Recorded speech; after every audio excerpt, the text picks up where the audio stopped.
Nice, sir. Alright. Yeah. So, yeah. Okay. Assalamualaikum. My name is Aiman.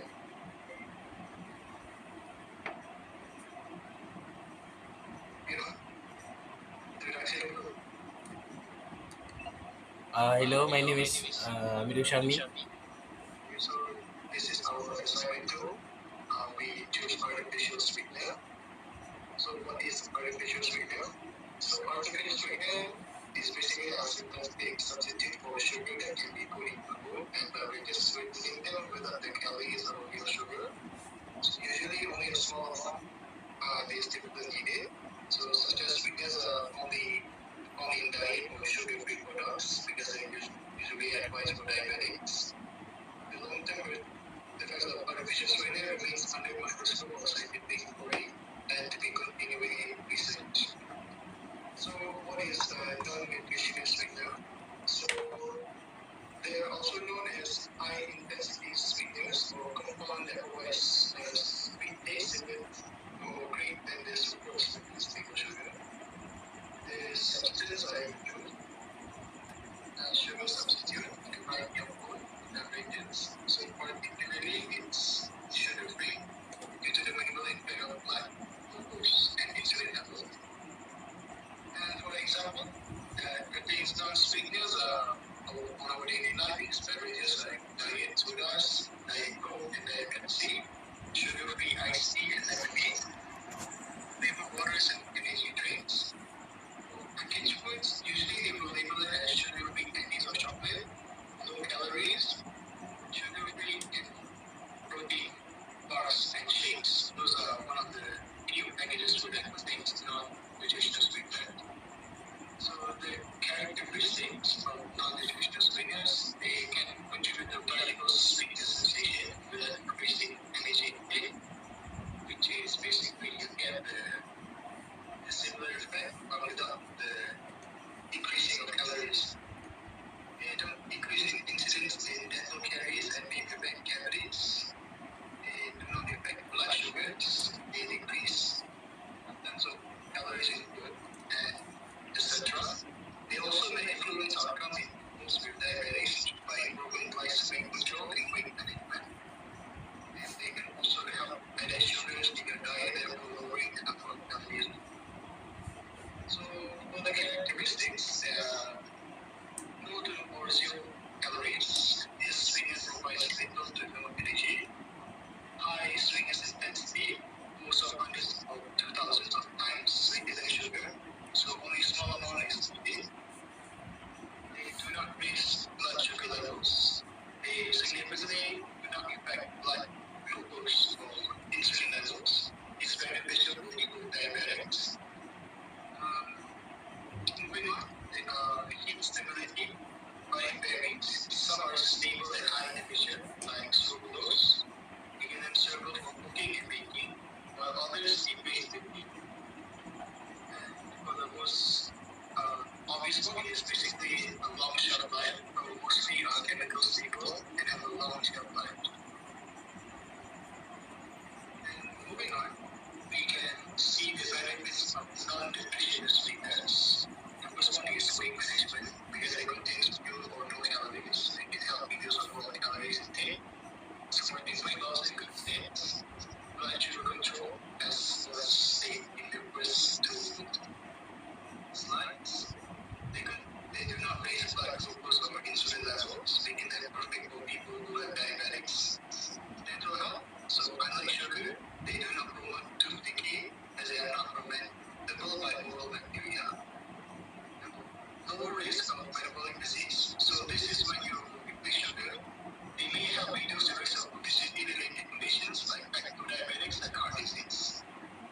Five is versatility in diet, useful in low carbs, ketogenic, and calories restriction diets, allowing sweet taste without the metabolic effects of sugar. Basically, you get the goodness of the sweet without the problem. For the last one is improvements product shelf life. As many non-nutritive sweeteners are more chemically stable than sugar and for them extend the shelf life of the food production.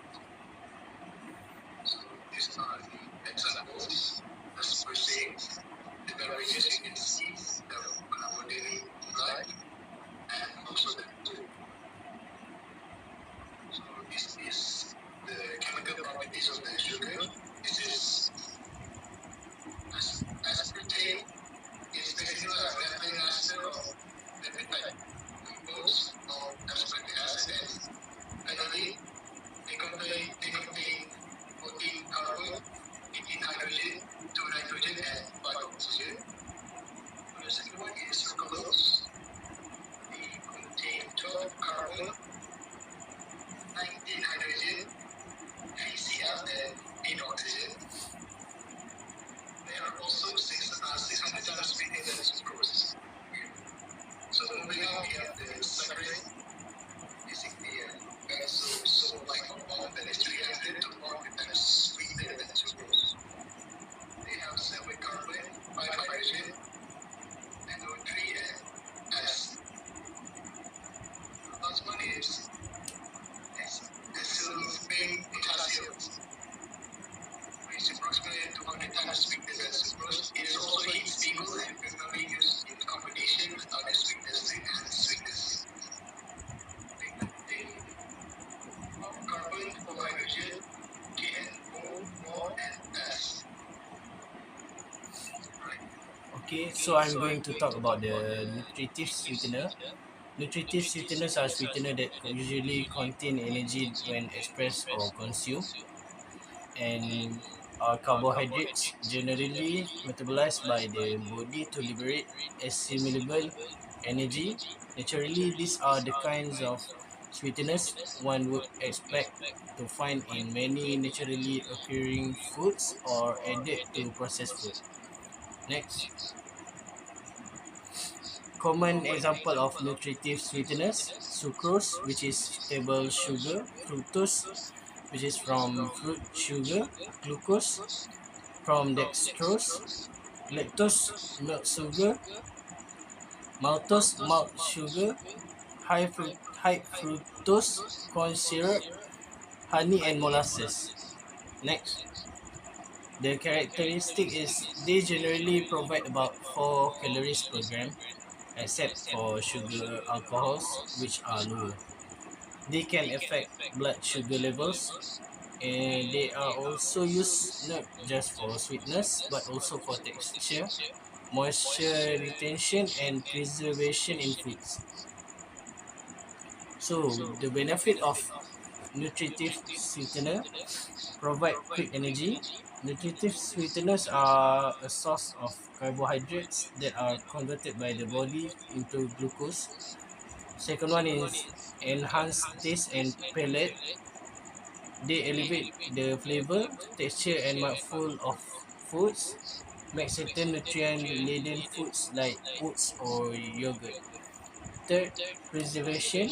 Sugars like sucrose and honey inhibit microbial growth and thus prolong the shelf life of jams, jellies, and baked goods. Number four is in aiding cooking and baking. Nutritive sweeteners contribute structure, moisture, and browning to baked product via the Maillard reaction. Some like molasses and honey have flavor recognized. Number five is nutritional aspect. In some of the nutritive sweetener, unrefined sweeteners like honey, molasses, and maple syrup are the source of these trace minerals. There are even antioxidants such as iron, calcium, and potassium. Therefore, its value to be considered beneficial of this refined sugar, though not in a huge quantities. Number six is useful for hypoglycemia management. For people with hypoglycemia, fast-acting sugars like glucose or juice can be life-saving. Number seven is natural source and familiar. Some nutritive sweeteners like fruit sugars are natural and typically unrefined, making them accepted in most whole food based diets. Next, downside of the nutritive sweetener: as much as it brings some good traits, Nutritive sweeteners also carry some enormous disadvantage for the body when consumed in plenty. Following are the major concerns: gaining weight and obesity, blood sugar spikes, and type 2 diabetes risk.